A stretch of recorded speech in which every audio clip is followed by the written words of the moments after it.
The universe needs a boy band. You're telling me that humans avoid war? That can't be right. Zixnax clicked its mandibles in disbelief, antenna twitching with skepticism. Professor Gloop's gelatinous form rippled with what passed for amusement in Bonian culture. Oh, my dear student, you've stumbled upon one of the greatest paradoxes in the galaxy. Humans avoid war precisely because they're so damn good at it. The classroom of alien exchange students buzzed with confusion, literal buzzing in the case of the insectoids. But, Professor, a trembling voice piped up from the back, belonging to a Nervian. I thought humans were primitive. They don't even have telekinesis. Gloop's eye stalk swiveled drastically. Ah, but that's where you're wrong, Twitch. Humans don't need telekinesis. They have something far more terrifying: creativity. A collective gasp rippled through the room. Even the Stoin looked mildly perturbed. You see, Gloop continued, oozing towards a holographic display, humans have this annoying habit of turning everything into a weapon. Observe. The display flickered to show a human wielding. Was that a writing implement? Is that some kind of mini laser? Zixnax inquired. Nope, Gloop replied, popping the P with a bubble. That, my dear students, is what humans call a pen, mainly used for transferring information onto flattened tree carcasses, except when it's stabbing someone in the jugular. The Neurosan fainted. Nobody noticed. But surely, a logician interjected, if humans are so adept at warfare, they would engage in it frequently. It's only logical. Oh, you sweet summer child. Humans avoid war for the same reason you don't dare a black hole to a game of who can suck harder. It's just not a fair fight. The classroom fell silent, processing this information. Well, mostly silent. The Neurosan was coming to, telling something about transferring to underwater basket weaving 101. So, Zixnax ventured. Humans are merciful. Bingo! Gloop exclaimed, spraying a bit of slime in excitement. Give the arthropod a cookie. Humans avoid war out of a twisted sense of fairness. They know that if they really let loose, it wouldn't be a war. It'd be a galactic bug squashing party. And guess who'd be the bugs? The insectoids chittered nervously. But fear not, Gloop continued, his tone brightening. Humans much prefer making friends to making war. They have this quaint saying, make love, not war. Though, fair warning, their definition of love can be just as terrifying as their warfare. As the bell rang in ancient human tradition, the university insisted on keeping the students filed out, each lost in their own thoughts. Zixnax lingered behind, approaching Professor Gloop's desk. Professor, it asked hesitantly, do you think they'd want to be friends with me? Gloop's form softened quite literally. Oh, man, you're Zixnax. Humans would befriend a sentient black hole if given half a chance. Just, maybe don't challenge them to any drinking contests or eating contests or any contests, really. Trust me on this one. As Zixnax scuttled away, mandibles clicking in a smile, Professor Gloop couldn't help but chuckle. Humans avoid war out of mercy? Who would have thought? Then again, in a universe full of surprises, humans were the biggest surprise of all. And that, perhaps, was the most terrifying thing about them. A few weeks later, Zixnax found itself in the university's bustling cafeteria, tray laden with a variety of multicolored nutrient cubes. It was scanning the room for a place to sit when a booming voice cut through the din.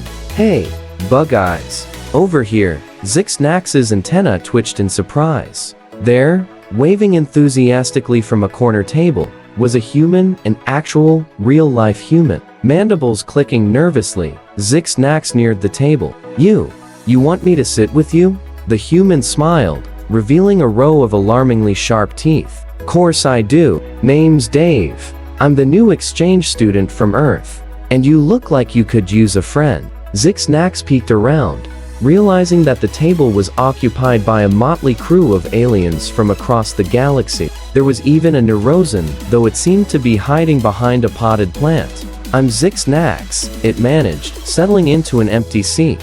How are you finding our universe, Dave? Dave's eyes lit up with an enthusiasm that was equal parts endearing and terrifying. Oh, man, it's awesome. Did you know you guys have planets made entirely of diamond? We've got to figure out how to turn that into jewelry. Think of the engagement rings. A logician at the table raised an eyebrow ridge. Engagement rings? Yeah, Dave shouted. It's this weird human tradition where we give shiny rocks to the people we want to mate with for life. Works like a charm. Let me tell you. The Neurosin whimpered from behind its plant. Zix-Nax, feeling bold, decided to ask the question that had been bugging it, pun intended, since Professor Gloop's class. Dave, is it true that humans avoid war out of mercy? The table fell silent. Even the cafeteria's ever-present hum seemed to quiet down. Dave's expression softened. Ah, you've been talking to old Gloopy, haven't you? Look, it's not so much mercy as it is perspective. We've been to hell and back, usually of our own making. These days, we'd rather make friends than corpses. It's more fun, and the cleanup is way easier. A collective sigh of relief rippled through the table. Besides, Dave continued, a mischievous glint in his eye, why wage war when we can wage peace? You should see the kind of chaos we can cause with a well-timed hug or a strategically deployed compliment.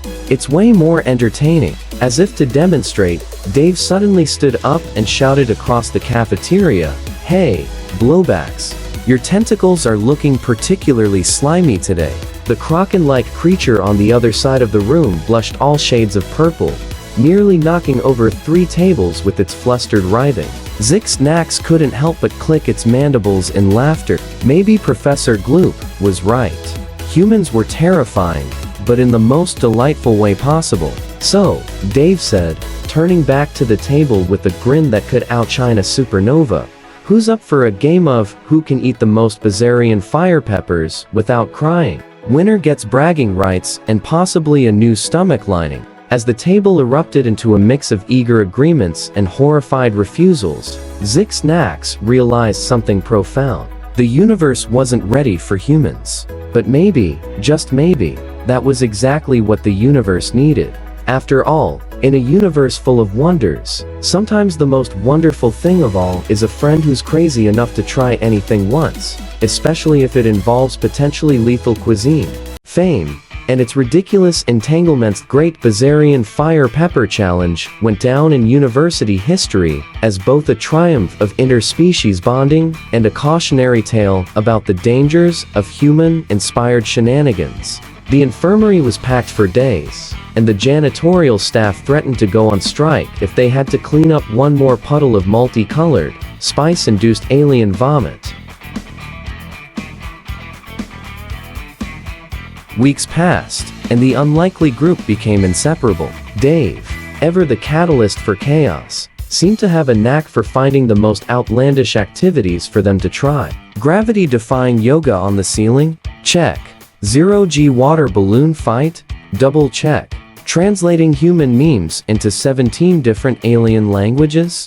You bet your exoskeleton they did that. Zix-Nax recounted to a wide-eyed group of freshmen at the student union. One of the freshmen, bioluminescent blob, posed curiously, "But aren't humans dangerous? I heard they can survive things that would kill most species." Zix-Nax's mandibles clicked in what passed for a chuckle. "Oh, they're dangerous, all right. Dangerously addictive, as friends. Did you know Dave once ate a sandwich that was technically illegal in 14 star systems, just because someone dared him to?" The freshmen gasped in unison. Even the Stoin looked mildly perturbed. "But here's the real kicker," Zix-Nax continued, leaning in conspiratorially. "Last week, we had an incident."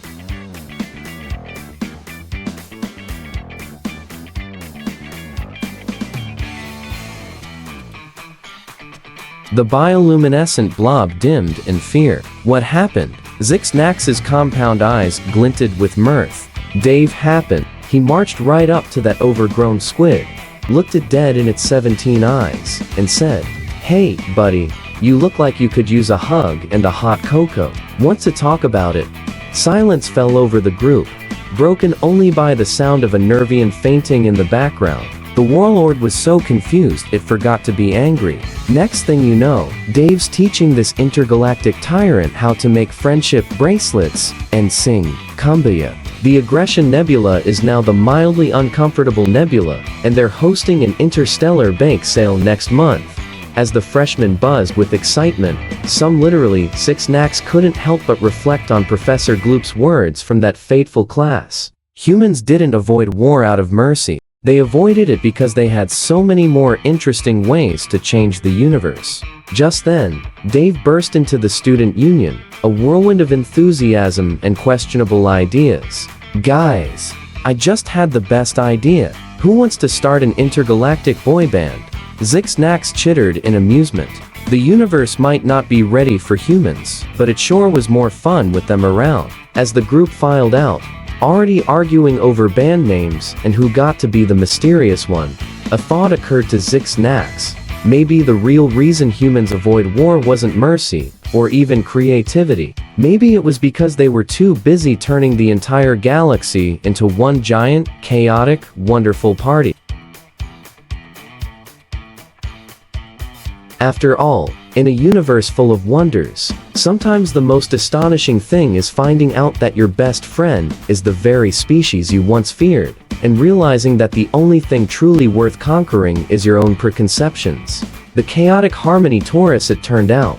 Forming an intergalactic boy band was easier said than done, especially when half your members communicated via pheromones and the other half had a tendency to spontaneously combust when hitting high notes. "Okay, me and Sync or Sync wasn't the best band name," Dave admitted, helping 6NACs towel off after their fourth aquatic rehearsal. "But you've got to admit our harmonies are getting better." 6NACs clicked its mandibles cynically.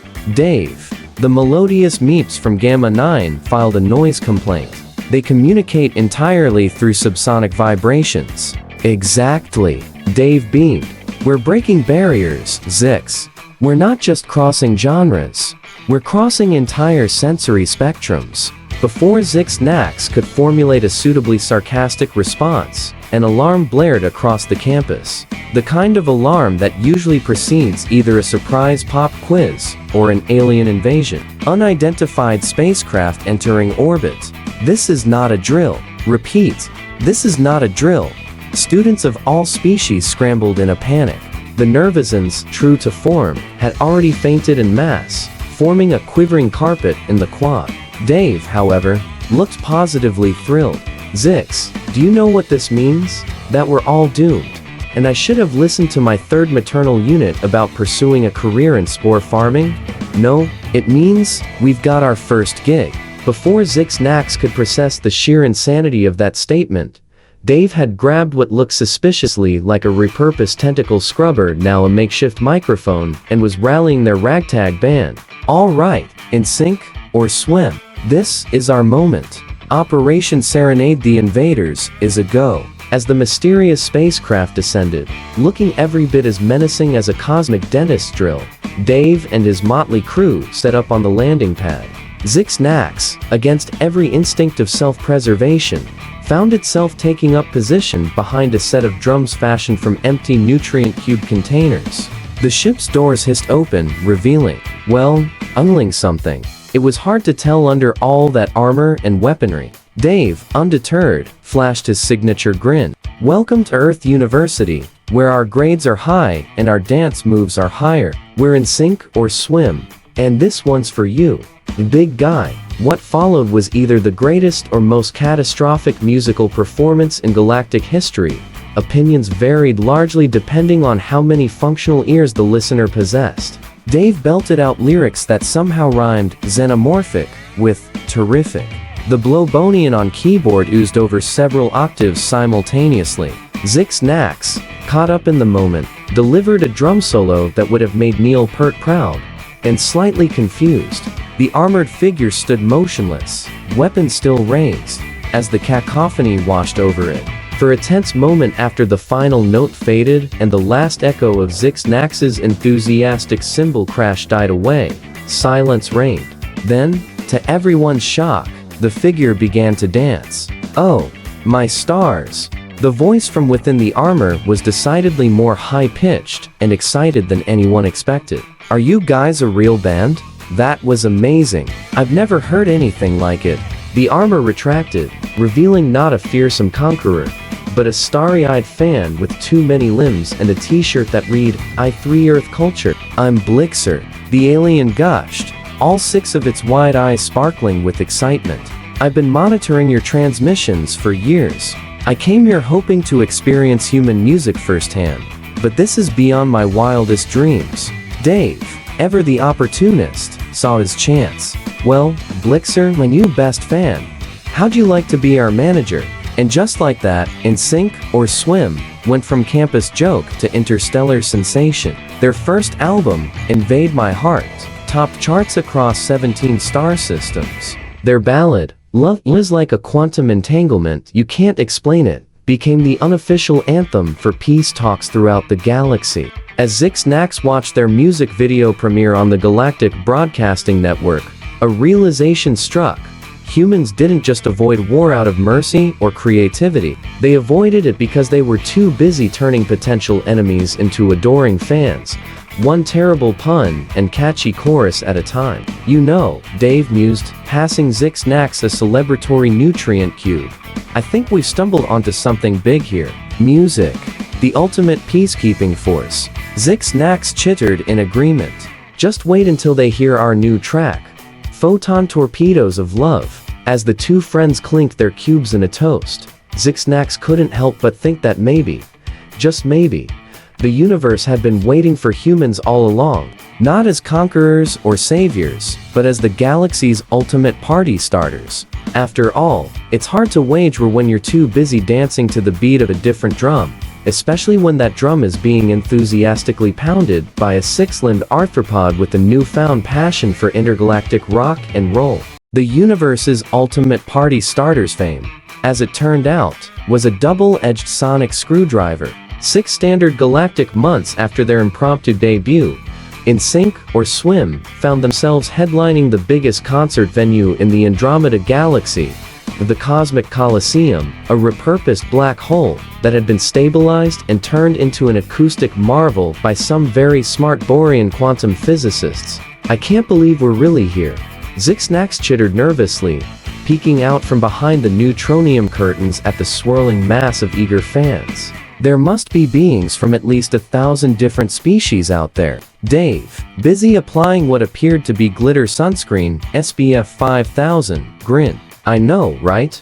And to think, 6 months ago, our biggest crowd was a bunch of hungover Floyans at the campus cafeteria. Blixer, their 6-limbed manager, scuttled over, all of their limbs occupied with various communication devices. Slight change of plan, stars. The opening act, the melodious meeps of Gamma 9, are stuck in a temporal traffic jam.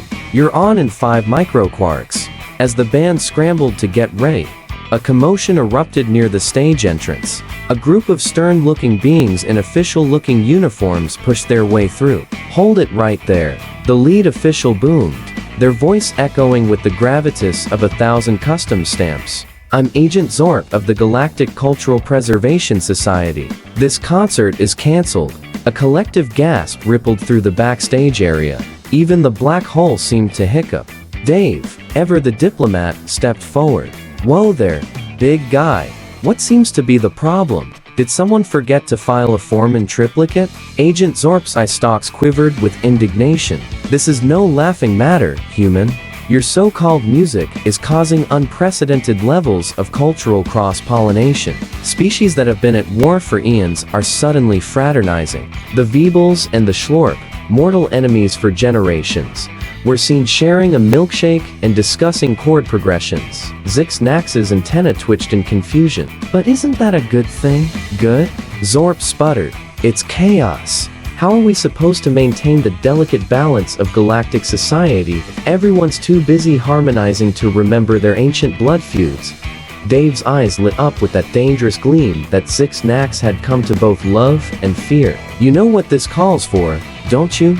The rest of the band groaned in unison. They knew that look. "An impromptu musical number," Dave declared, already reaching for his microphone tentacle scrubber. What followed was a performance that would go down in galactic history as either a masterpiece of diplomacy or a war crime against eardrums, depending on who you asked.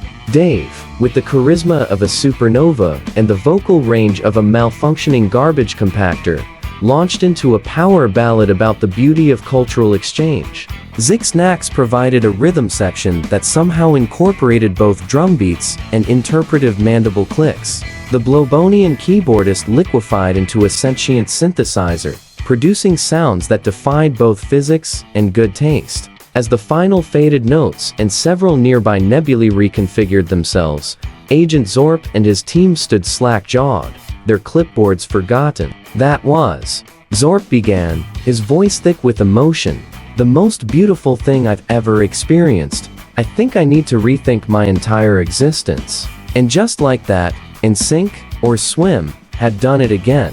The concert went ahead as planned, broadcasting across the galaxy in a wave of harmony and questionable dance moves. In the aftermath, as various species mingled in unprecedented displays of intergalactic goodwill, Zix found Dave sitting quietly backstage, and usually quiet.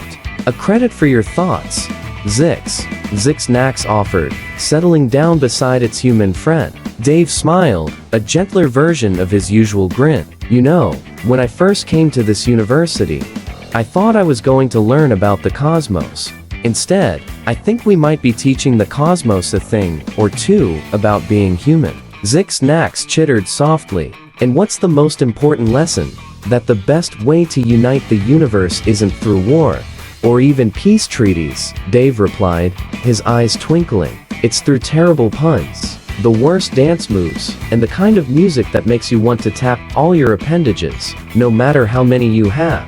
As if on cue, the opening chords of their hit single, Supernova of Love, began playing in the distance, accompanied by the joyous sounds of 1,000 different species attempting to sing along. Zix realized that perhaps this was the true power of humanity, not their capacity for war, which they avoid out of mercy, but their ability to turn the entire galaxy into one giant, ridiculous, wonderful party. And as Dave pulled out a small earth instrument he called a kazoo, and declared it was time to compose their next hit, Zix knew one thing for certain: the universe would never be the same again.